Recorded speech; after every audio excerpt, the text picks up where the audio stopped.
Students, class 12th के हमारे syllabus की पोएम नंबर 5 है। ठीक है। आ लेमेंट। लेमेंट का मतलब होता है विलाप करना। Composed bye PB Shelley. PB Shelley द्वारा कंपोज है ये poem. PB Shelley was born 1792 and he was died 1822। यानी कि उनका जीवन काल बहुत ही थोड़ा रहा और मात्र 29 साल की अवस्था में 29 साल की उम्र में पीबी शैली का देहांत हो गया, उनकी मृत्यु हो गई।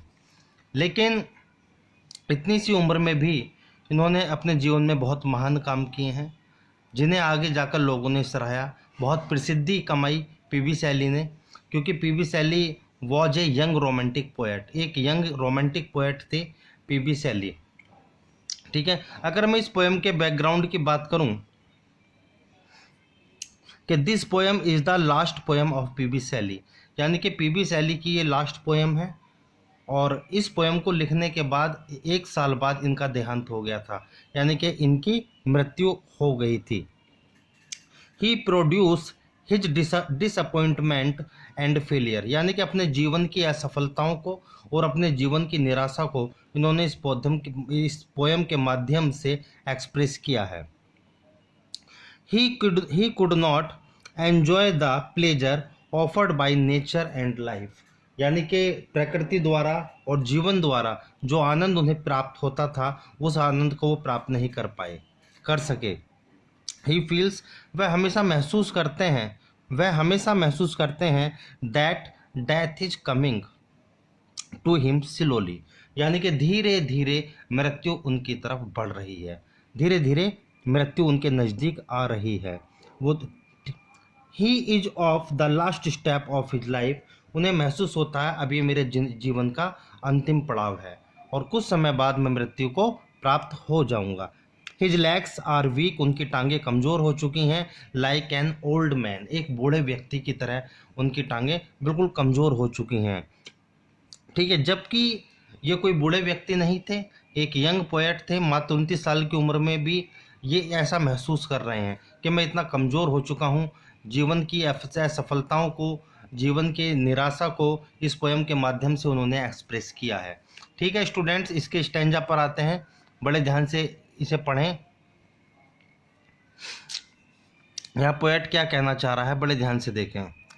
ओ world, O life, O time, O whose last step I climb, हे संसार, हे जीवन, हे समय, यानी कि वो संसार, वो जीवन, वो समय, इन तीनों को संबोधित करते हुए कह रहे हैं कि हे संसार, हे जीवन, हे समय, on whose last step I climb, अब मैं जीवन के अंतिम पड़ाव पर हूँ। यानी कि मुझे महसूस हो रहा है कि धीरे धीरे मृत्यु मेरी तरफ बढ़ रही है, अब मैं जीवन के बिल्कुल लास्ट स्टेप पर हूँ। यानी कि ठीक है। Trembling at that where I had stood before, जहाँ मैं पहले खड़ा था, वहाँ से मुझे महसूस हो रहा है कि मेरी टांगें कमज़ोर हो चुकी हैं, टांगें कंपन कर रही हैं, टांगें यानी कि काँप रही हैं।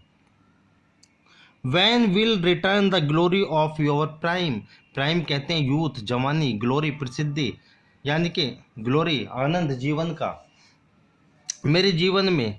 वैन विल रिटर्न, अब कभी वापस नहीं आएगी, यानी कि मेरी जवानी अब कभी वापस नहीं आएगी। जबकि वो मात्र 29 साल के हैं, लेकिन वहाँ से भी ये सोच रहे हैं कि मेरी जवानी और वो मेरे जीवन का आनंद, मेरे जीवन की जो ग्लोरी है, वो अब कभी वापस नहीं आएंगी जहाँ पर मैं खड़ा हूँ।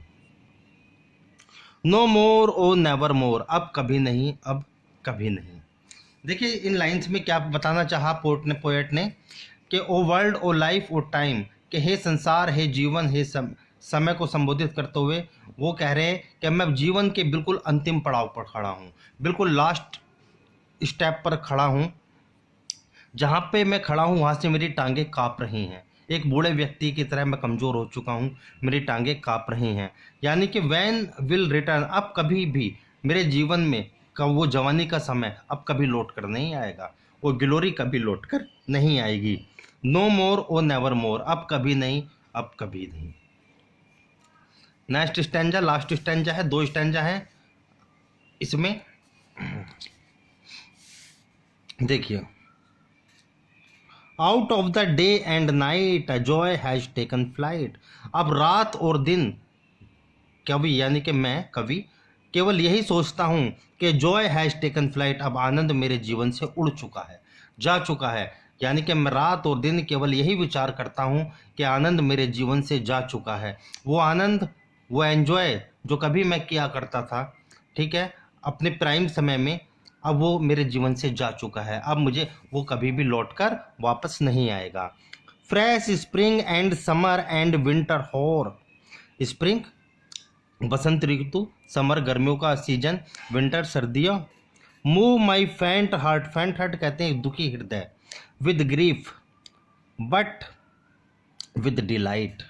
ठीक है, वो बसंत ऋतु, वो गर्मियों का समय, वो सर्दियाँ अब मेरे जीवन को मैं दोबारा कभी वापस लौट कर नहीं आएंगी, क्योंकि मेरा हृदय अब कमज़ोर पड़ चुका है। यानी कि मैं अपने, मेरा हृदय बहुत ज़्यादा दुखी है। अब मेरे हृदय में कोई भी किसी भी प्रकार का आनंद नहीं रह गया है। जिन खुशियों को, जिस स्प्रिंग सीजन का, जिस समर सीजन का, जब विंटर सीजन का मैं आनंद लिया करता था अपने जीवन में, अब वो मेरे जीवन से जा चुकी हैं। अब इन फ्रेश यानी कि स्प्रिंग का, बसंत ऋतु का, गर्मी के सीजन का, सर्दी के सीजन का मुझ पर कोई भी प्रभाव नहीं पड़ता, क्योंकि मेरा हृदय कमज़ोर हो चुका है, क्योंकि मैं निराश हूँ। ठीक है, अब आनंद मेरे जीवन में नहीं रह गया है, क्योंकि यहाँ पर कवि को महसूस हो रहा है कि धीरे धीरे मृत्यु मेरे जीवन की ओर में प्रवेश कर रही है। नो मोर ओ नेवर मोर, अब कभी नहीं, अब कभी नहीं। यानी कि जीवन का आनंद मुझे अब कभी भी प्राप्त नहीं होगा। ठीक है, ये spring season, summer season, winter season, जिन चीज़ों को, जिन सीजनों में, यानी कि वो भी सीजन है, winter season, summer season, spring season, जब मैं आनंदित हुआ करता था, इन्हें देखकर प्रसन्न हुआ करता था, अब लेकिन मेरा हृदय दुखी रहता। अब इन सीजन का मेरे जीवन पर किसी भी प्रकार का कोई प्रभाव नहीं पड़ता। ठीक है ना, क्योंकि कवि को महसूस हो रहा है कि अब मैं धीरे धीरे मृत्यु की ओर जा रहा हूँ। यानी कि नो मोर ओ नेवर मोर, अब कभी नहीं तो अब कभी नहीं।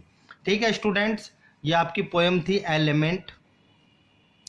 एलिमेंट जो पोएम थी आपकी, इसमें कवि ने ये बताने का प्रयास किया अपने जीवन की असफलताओं को और निराशा को, क्योंकि जीवन को, यानी कि कवि को महसूस हो रहा है कि कवि जो है अब कुछ समय बाद मृत्यु को प्राप्त हो जाएगा।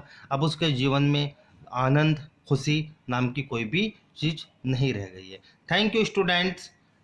वीडियो को लाइक कर दिया करो स्टूडेंट्स, ताकि हमें पता लग जाए कि आप कितने स्टडी कर रहे हैं, कितने हमारी वीडियो को वॉच कर रहे हैं। Thank you.